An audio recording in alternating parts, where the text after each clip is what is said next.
নমস্কার, আমি অমিত গোস্বামী। এই মুহূর্তে ভারতের সিকিম প্রদেশের পেলিং থেকে বলছি। পেলিং এই মুহূর্তে ভয়ানক ঠান্ডা। আমার সামনে কাঞ্চনজঙ্ঘা আপনারা দেখতেই পাচ্ছেন। এরপরে আমাকে যখন দেখবেন তাহলেই বুঝতে পারবেন এখানে ঠান্ডাটা কতটা। আজ যে বিষয়টা নিয়ে কথা বলবো সেটা হচ্ছে জিও পলিটিক্স। খুব একটা এডিট করার সুযোগ নেই, কাজেই যা বলবো সোজাসুজি বলবো এবং আনএডিটেড ভার্সন। এবার চলে আসি মূল প্রসঙ্গে। সেটা হচ্ছে গতকাল ভারত ঢাকায় তাদের ভিসা সেন্টার বন্ধ করে দিয়েছে। তার মূল কারণ দেখিয়েছে নিরাপত্তাজনিত প্রশ্ন। ব্যাপারটা একেবারেই ঠিক। প্রথম কথা হচ্ছে যে কারণে যে টেনশনটা তৈরি হয়েছে সেটা হঠাৎ তৌহিদ হাসান, যে বাংলাদেশের নিরাপত্তা উপদেষ্টা, তিনি ফট করে বলে দিয়েছেন ভারত তাদের নির্বাচনে নাক গলার তারা চান না। কে নাক গলাতে চাইছে?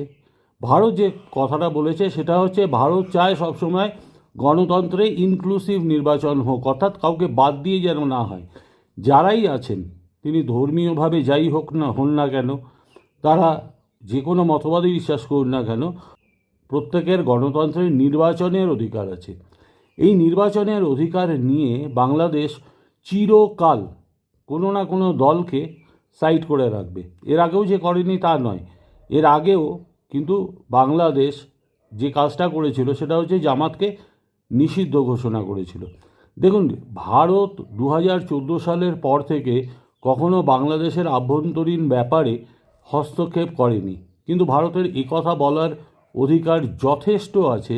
সেটা হচ্ছে ভারত গণতন্ত্র বলতে যেটা বোঝে সেটা হচ্ছে ইনক্লুসিভ নির্বাচন, অর্থাৎ অন্তর্ভুক্তিমূলক নির্বাচন, সবাই যাতে অংশগ্রহণ করে, এটা ভারতের এক্সপ্রেশন। সেটা বাংলাদেশের ক্ষেত্রে প্রযোজ্য হতেও পারে, নাও হতে পারে। বাংলাদেশ যদি মনে করে তারা কাউকে বাদ দিয়ে করবে, তাতে কি গেল এলো, তাতে তো কিছু বিরাট কিছু যায় আসে না। এবার মুশকিলটা অন্য জায়গায় হয়েছে। তাদের যে নতুন নেতা, নব্য নেতা, অর্থাৎ যে দখলদার সরকার ইউনূসের চামচে যে এনসিপি পার্টিটা তৈরি হয়েছে, সেই পার্টির একজন বলেছে 7 সিস্টারকে তারা নাকি দখল করে নেবে। আরে বাপ, তোদের বাধার ক্ষমতা আছে 7 সিস্টার দখল করার? ভারতের সামরিক শক্তি সম্পর্কে কোনো আইডিয়া আছে? কিছুই নেই। কেউ বলছে আমরা 7 সিস্টার দখল করে নেব, কেউ বলছে ভারতের সাথে যুদ্ধ ঘোষণা করব। এক গাছি ছেঁড়ার ক্ষমতা নেই বাংলাদেশের, অথচ তারা এখন চিৎকার করে ফট ফট ফট ফট করে যাচ্ছে। কিন্তু মুশকিলটা কোথায়? মুশকিলটা এটাই, সেটা হচ্ছে আন্তর্জাতিক মহলে এটা কিন্তু টেনশন সৃষ্টি করে।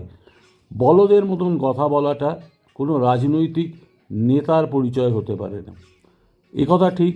বাংলাদেশ যে একটি হিন্দু নির্যাতনকারী দেশ সেটা আমরা প্রথম থেকেই জানি। কেননা বাংলাদেশের কোনো ইজম দিয়ে, কোনো নীতি শিক্ষা দিয়ে বা কোনো ধর্মীয় শিক্ষা দিয়ে তাদের কিন্তু শিক্ষা শুরু হয় না। তাদের প্রথম শিক্ষা শুরু হয় ভারত বিরোধিতা দিয়ে।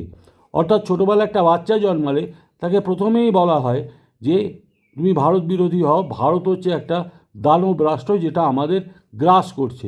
ভারত আজ অবধি যে কটা বাংলাদেশের সাথে চুক্তি হয়েছে সেই চুক্তিগুলো যদি খুলেও দেয় তাহলেই বুঝতে পারবেন যে বাংলাদেশ এক ফোঁটাও কোনো জায়গায় লুজ করেনি, বরঞ্চ বাংলাদেশ প্রতিটা জায়গায় ভারতের সাহায্যপ্রাপ্ত।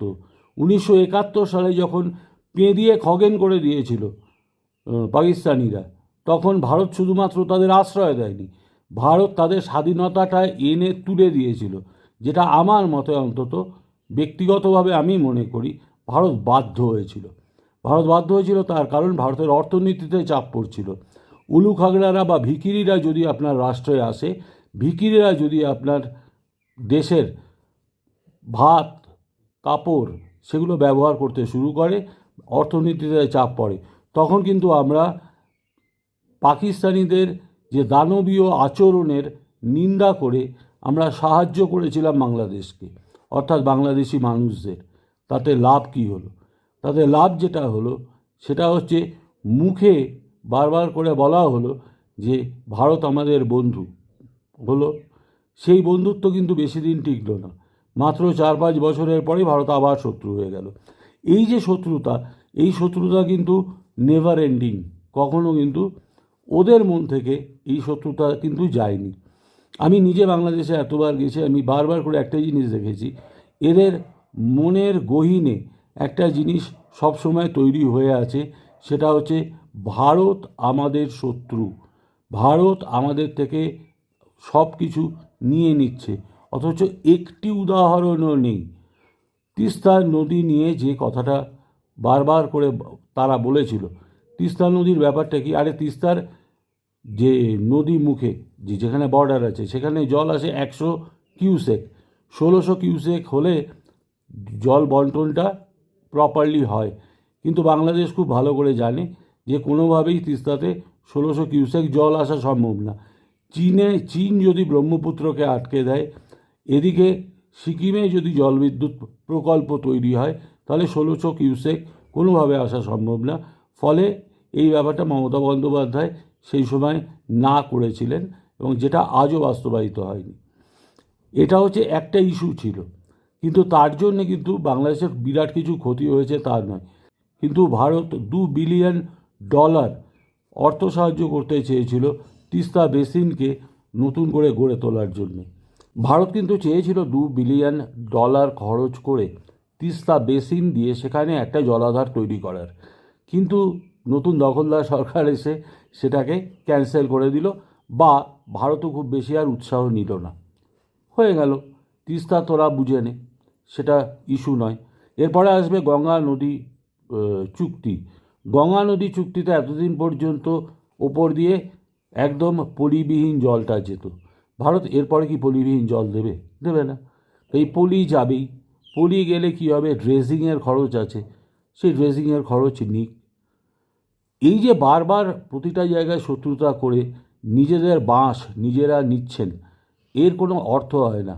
মূল কারণ যেটা হয়েছে সেটা হচ্ছে একদল মানুষ যারা ডিপ স্টেটের টাকায় শেখ হাসিনাকে দেশ থেকে তাড়িয়ে দিয়েছেন, দিয়ে তারা ক্ষমতা দখল করেছেন। ক্ষমতা দখল করেছেন, তাদের রাজনৈতিক প্রজ্ঞাও নেই, রাজনৈতিক চিন্তাভাবনাও একদম মধ্যযুগীয়। তারা আজকে যে জিনিসটা বারবার করে করতে চাইছেন সেটা হচ্ছে ভারত বিরোধকে মূলধন করে তারা চাইছেন যে আমরা নির্বাচনের বৈতরণী পার হব। কিন্তু সেটা আলাদা কথা, সেটা তাদের ভাবনা চিন্তা, তারা সেভাবে যা প্রাণে চায় করুক, কারোর কিছু যায় আসে না। কিন্তু প্রশ্ন হচ্ছে, আপনি যখন নাক গলাবেন ভারতের প্রসঙ্গে, তখন ভারত আপনাকে ছেড়ে কথা বলবে? আপনি বলছেন চিকেন নেক নিয়ে নেব, এত সোজা? 3খানা সামরিক ঘাঁটি তৈরি আছে ওখানে, কতক্ষণ লাগবে? খুব বেশি হলে 10 মিনিট। পাকিস্তানকে 22 মিনিটে 13টা বিমান ঘাঁটি পাকিস্তানের উড়িয়ে দিয়েছিল যে দেশ, সেই দেশের সাথে পাঙ্গা নিতে আসছেন? এত সোজা নাকি ব্যাপারটা? সবচেয়ে যেটা বড় কথা, রাজনৈতিক নির্বোধরা এই মুহূর্তে বাংলাদেশ চালাচ্ছে। ভিসা বন্ধ হয়েছে। ভারত সরকারকে একটা অনুরোধ এরপরে, যে আপনারা যে ডিজেল সাপ্লাই করছেন, বাংলাদেশের মূল যে বিদ্যুৎ প্রকল্প এগুলো হচ্ছে ডিজেলের ওপরে নির্ভরশীল, এবং ভারত কম দামে সেই ডিজেলটা বাংলাদেশকে দেয়। ডিজেল সাপ্লাইটা বন্ধ করে দিন।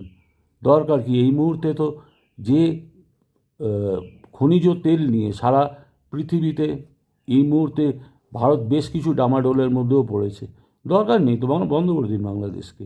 কেন ফ্রি গ্রিড দিচ্ছেন নেপাল থেকে বিদ্যুৎ পাঠানোর, যে জল বিদ্যুৎ বাংলাদেশ পায়? কি দরকার আদানির বিদ্যুৎ দেওয়ার? স্টপ অল দিস বুলশিট, বন্ধ করে দিন। বুঝুক না বাংলাদেশ যে বিদ্যুৎ উৎপাদনও একটা প্রয়োজনীয় বস্তু, বুঝুক ইউনুস। বাংলাদেশের মানুষ যখন কারেন্ট পাবে না, তখন তারা টের পাবে। আরেকটা ব্যাপার, সেটা হচ্ছে ইন্টারনেট সার্ভিস বাংলাদেশে যেটা আছে সেটাও কিন্তু ভারতের উপর নির্ভরশীল। বন্ধ করে দিন। এগুলো যদি বন্ধ করে দেওয়া যায়, তাহলে কত ধানে কত চাল খুব ভালো করে বুঝবে এরা। ভারত এরপরে কিন্তু সীমান্ত পুরোপুরি সিল করে দেবে, এবং যেখানে আপনারা ভাবছেন যে খোলা সীমান্ত আছে, সেগুলো থাকবে না, থাকার প্রশ্ন নেই। কেননা ভারত এর মধ্যেই সিদ্ধান্ত নিয়ে নিয়েছে যে আমরা স্মার্ট ফেন্সিং দেব। স্মার্ট ফেন্সিং মানে বুঝতে পারছেন? স্মার্ট ফেন্সিং মানে কিন্তু মোটামুটি সীমান্ত নিশ্ছিদ্র হয়ে যাবে। আরেকটা কথা, সীমান্তে মানুষ হত্যা, সীমান্তে যদি ক্রস যদি কেউ না করতে চায় তাহলে সীমান্তে হত্যা করার অধিকার ভারতীয় বিএসএফের নেই। কিন্তু সেটাই হবে যদি জবরদস্তি ভারতীয় ভূখণ্ডে প্রবেশের চেষ্টা করা হয়। এই জায়গাটায় ভবিষ্যতে আপনারা মিলিয়ে নেবেন, খুব ভালোভাবে থাকবে না। বাংলাদেশ সংযত হন, যদি সংযত না হন তাহলে কিন্তু বিপদ তাদের সামনেই। নমস্কার, প্রত্যেকেই ভালো থাকবেন।